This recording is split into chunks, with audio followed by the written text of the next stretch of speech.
Hey, grace and peace. I hope you are doing well out there. My name is Paul Dezay. I'm the pastor of Sandy Hook United Methodist Church here in Columbus, Indiana. It's good to be with you on this Wednesday for our Wednesday devotion update, all things good. I hope you're doing well out there. I'm having a really good week.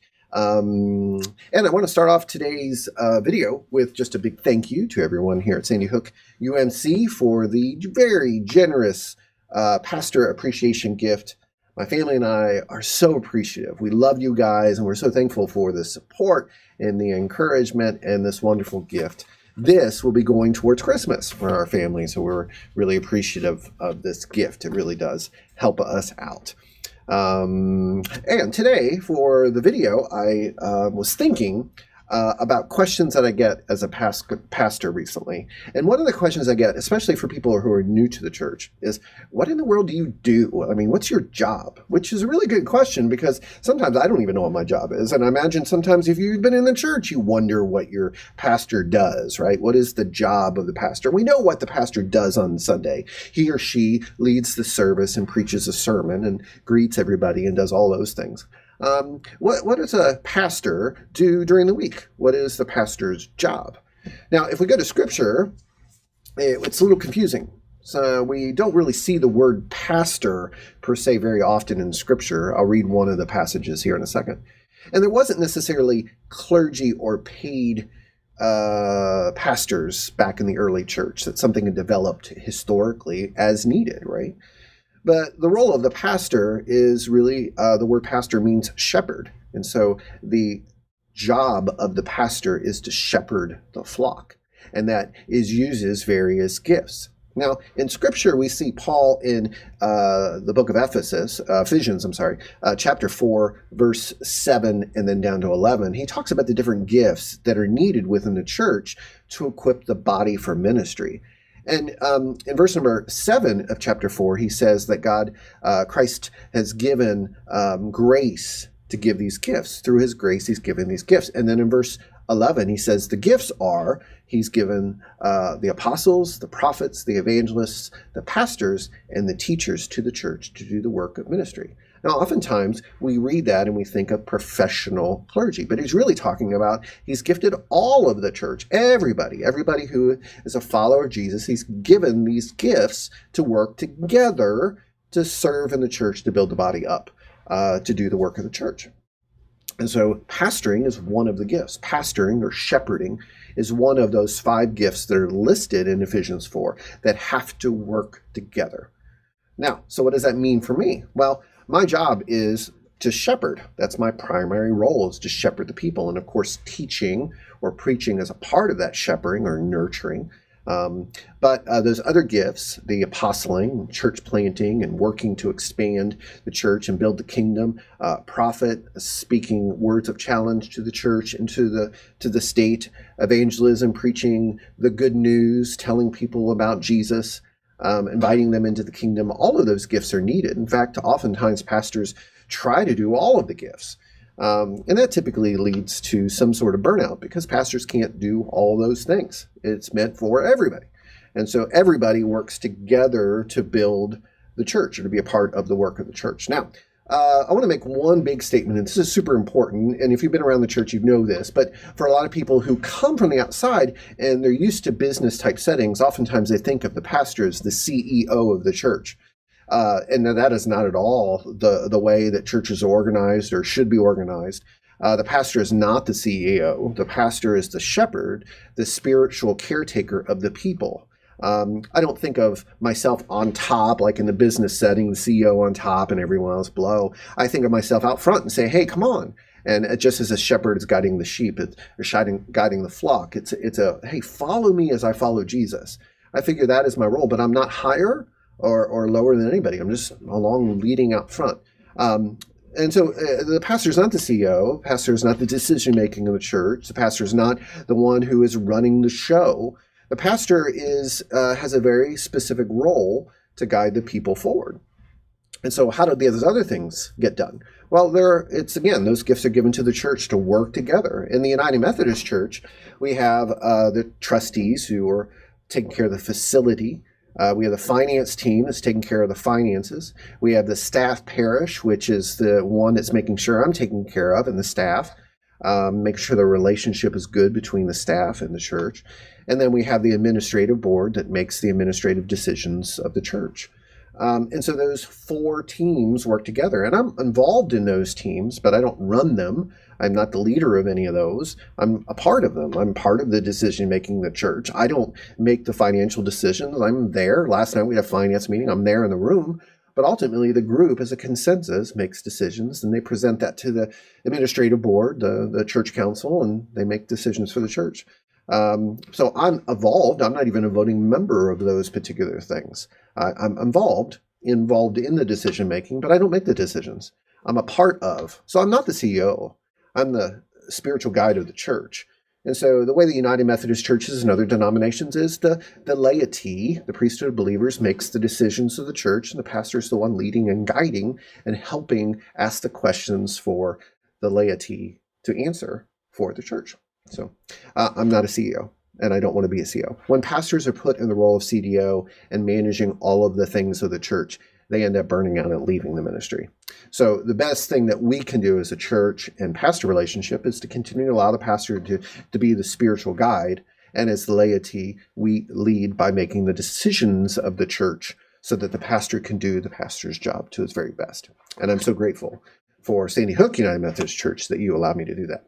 So what does a pastor do during the week? It's a great question. So here's a little glimpse into the life of this particular pastor, a week in the life of this pastor. So what do I do? Well, let's start on Mondays. Mondays, and really Monday through the rest of the week, I wake up around 6 a.m. and I drink my cup of coffee, and then I do my grace habits, my spiritual disciplines, read the scriptures using the intersections, and then I do my prayer time. And prayer time is typically some liturgical prayer and some quiet time as I'm drinking another cup of coffee. And then I head to the office. Typically, I work Monday through Thursday, 8 to 2, and all of that time is devoted really to administrative. When I'm here in the office, it's so crazy with the daycare. I can't study, I can't pray, I can't do any of those things. It's just way too loud. And so I tend to do administrative things during that time. Now on Mondays, the first thing I do is I do the intersection emails and posts. You get them in your email and you see them on Facebook, etc. And then I do the social media posts for the week and schedule all that. That takes a couple hours. That's typically first thing Monday. Sometimes I do it on Sunday evening, but first thing Monday, I do that. And then I do the graphics for the week. There isn't someone in the church yet that does the graphical design, so I've picked that up. It's not something I like to do, it just has to be done. So all the graphics that you see in the newsletter and on the screen is something that I do, and it takes a couple hours every Monday to work on that. So usually my morning is just really all those kind of odd things on Monday.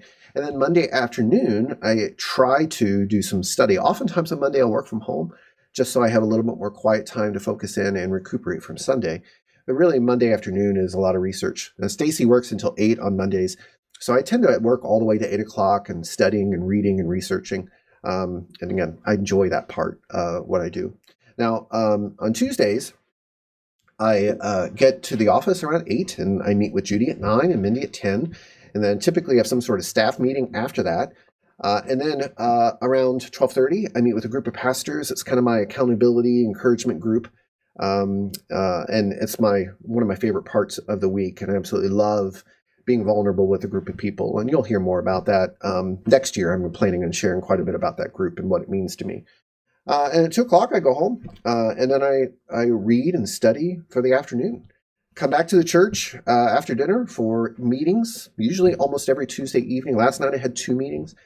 Wednesday, after meetings, I come home and I prepare the outline or whatever for this video that I do on Wednesday. Wednesday, I come in and I work on the newsletter. I put them together in a newsletter every week and put all those graphics I worked on. I record this video. And so all that goes together, and then Judy edits it and sends it out. Typically I have meetings until 2 o'clock. I go home and then I study and research till about 5 o'clock or so. Stacy usually gets home around 6. And then I'm either teaching a Bible study at church on Wednesdays or I'm home with family. So tonight I'm home with family. I can't wait. So I usually work 3 to 4 evenings a week. I'm a morning person, so evenings are really hard for me. So the less evening meetings I have, the better for my overall health. So I try to reduce the amount of evening meetings as much as I possibly can. Thursday, I get here and I work on the sermon, not really the outline as much as the slides, video, and the service and the order of worship. And then I'm meetings till 2 o'clock. I try to do visitation. If I'm doing hospital visitation, I try to do that Tuesday, Wednesday, Thursday. And then 2 o'clock, I go home, and I tend to, from Thursday afternoon 2 to 5 or so, I read and study. And then in the evenings, I either have a small group or a meeting, or I'm home with my family. Fridays is my day off, my Sabbath, and I tend to just relax. I unplug. I don't check email. I don't check cell phone, text messages. So if you email me or anything on Fridays, I'm not going to get it until Saturday. So on Friday, I tend to do what I like to do, sit in my recliner and read. And so I typically do more research and more reading, but I enjoy that part. I know I probably shouldn't do church stuff on my day off, but I'm a learner, and so I want to learn. So I end up, if Stacy's off on Friday, she's either works Friday or Saturday each week. If she's off on Friday, we go and do stuff on Fridays. If she's working, I tend to sit and read. Saturday, every Saturday morning from 8 a.m. till noon, I am finalizing the sermon. And so I'm putting slides together and going through my outline and rehearsing. And so that's 8 to noon. And then Saturday afternoons, I'm with family or I'm reading and studying. Sunday, I get up at 6 a.m. and again, reading, studying, last minute stuff to the sermon all the way till 11 a.m. I usually get to the church around 8:30, 9 o'clock. But all of that is, again, last minute, trying to memorize as much as I can. I don't use notes, so I try to memorize as much as I can. So that's Sundays. And then Sunday afternoon, some Sundays I go to the Hispanic service. A lot of times I'm just napping, trying to recuperate with my body. And then Sunday evenings, a lot of times I'll work on some of the intersection posts and social media to try to get ahead so I can take a slower Monday first morning and drink more coffee. That's a week in the life of your pastor. I know it's kind of crazy and kind of nuts, but that's the way I do it. So about 1/3 of my time is administrative, 1/3 is meetings and church, being and preaching or whatever, and about 1/3 of my time is research and study. And again, all that is varied. It's probably anywhere between 60 and 70 hours a week. Give or take. But I love what I do. But I wanted you to get a picture of what I do during the week. And hopefully that's helpful to you. The biggest thing I say, guys, I'm not CEO. And I think that's important that we all work together. I'm not above, I'm with, leading, guiding, and we work together. All right, I babbled way too long today. But that is a picture of what goes on in this crazy pastor's life. I love you guys. Grace and peace to you. Take care.